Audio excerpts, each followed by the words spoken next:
Hello, hello. Bl'Artagnan here with Lords of Subsidence, the Centipede raid Lufenia. I thought I was done with this fight, but then I realized that Golbez wasn't on the call to arms, and I wanted to rep my guy, so I threw something together.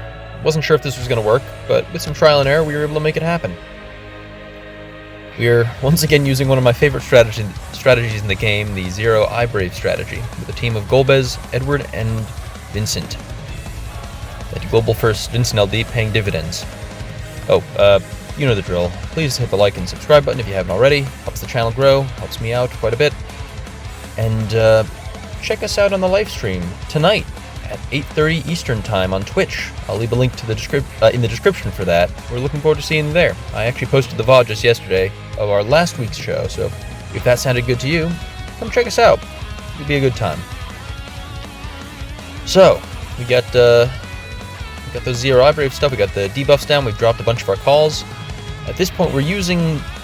The game plan is, obviously to try to stall them out as much as possible, because we don't want them eating our tasty buffs. Edward's LD buff, Golbez's LD buff, all the good buffs that we don't want them to eat, so we're going to be pushing them back as much as we can.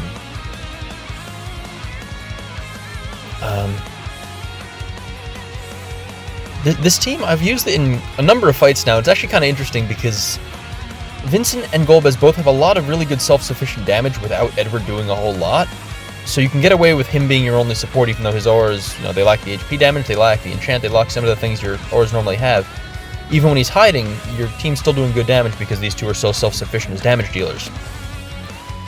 That's actually a big part of why I love Golbez, is he just he's self-sufficient, he doesn't really need anything, similar to Sabin. It's actually part of why I'm looking forward to using Reno again once he gets his LD boards, because the touch-ups they're giving him are minor, but they're, that self-weakness damage, self-HP damage up, that's the kind of self-sufficiency you want to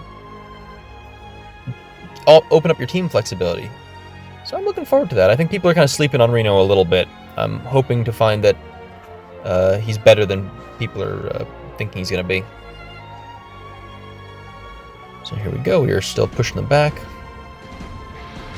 This one we're burning through our AAs and our free turn moves. Golbez is actually hilariously good on the Zero iBrv teams for, well, I say maybe he's no Ultimecia, but he has the benefit of his EX giving him free AA uses with regularity, so he has a lot of chances to push them back and kind of get those unbreaks, along with bringing a lot of turn-efficient, self-sufficient AoE damage, which is fantastic here.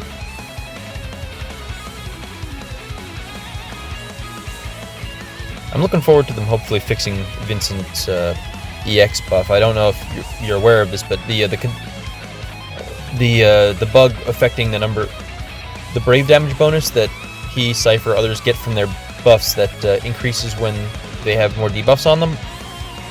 They fixed it for a lot of characters so that when they went from 6 to 8, people were losing that bonus because the way they coded it. And they fixed it for most characters, but Vincent's still bugged and is still dealing less damage than he should be, which is kind of nuts because he's still putting watch this, just take a look at this. Look at that, still capping. So imagine, well, I guess if you try to imagine him with more damage, you just see exactly the same thing, but you know what I'm saying. We're going to see more restrictions and more reductions, so I hope they fix our boy pretty soon, because I think we all love ourselves some Vincent. I know he was a bit of a controversial global first LD, but man, he's definitely paid off dividends for me.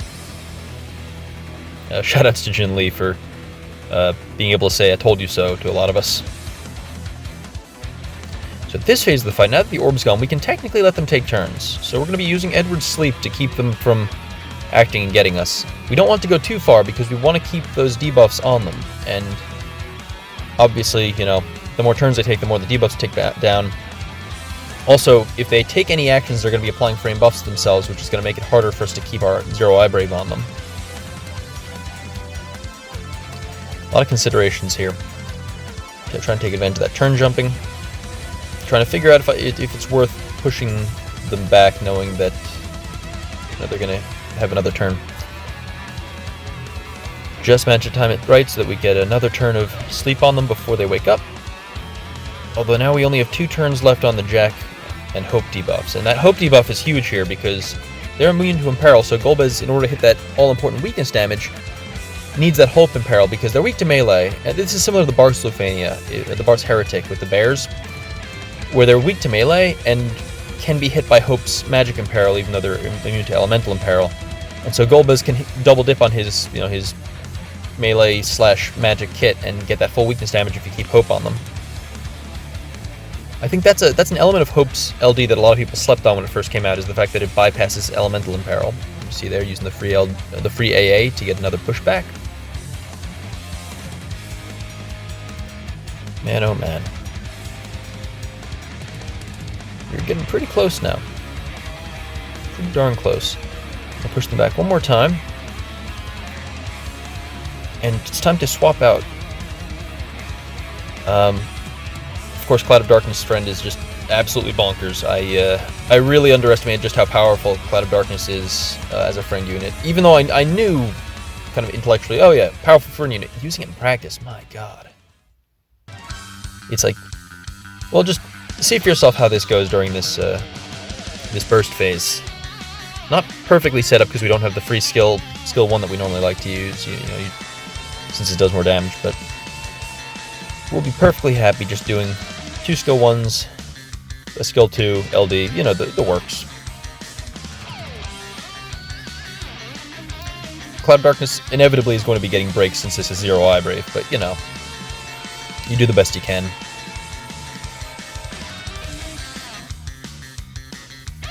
I love this burst so much. There we go. Now, if we had someone beside Edward here, I'm sure this would have done a bit more. I probably could have topped 3 million with someone like Queen on the team, but obviously we needed Edward for the 0 iBrv. I know John Belmont shared in the TCC Discord, doing over 4 million damage with it, so there are definitely some improvements we can make, different debuffs we could put on them to make the damage higher. But I'm pretty satisfied with how that worked out, given what we're working with here. Chucking those snakes. Dealing with some good damage.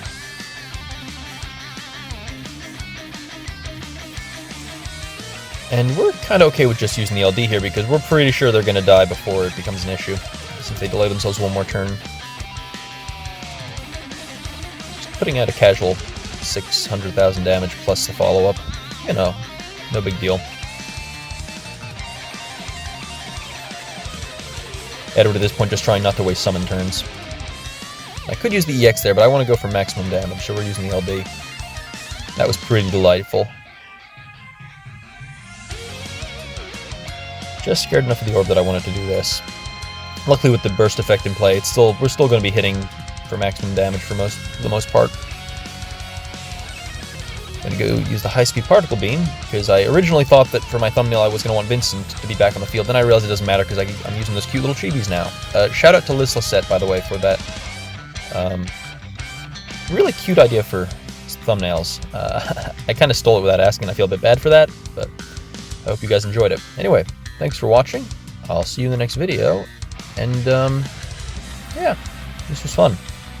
Adios.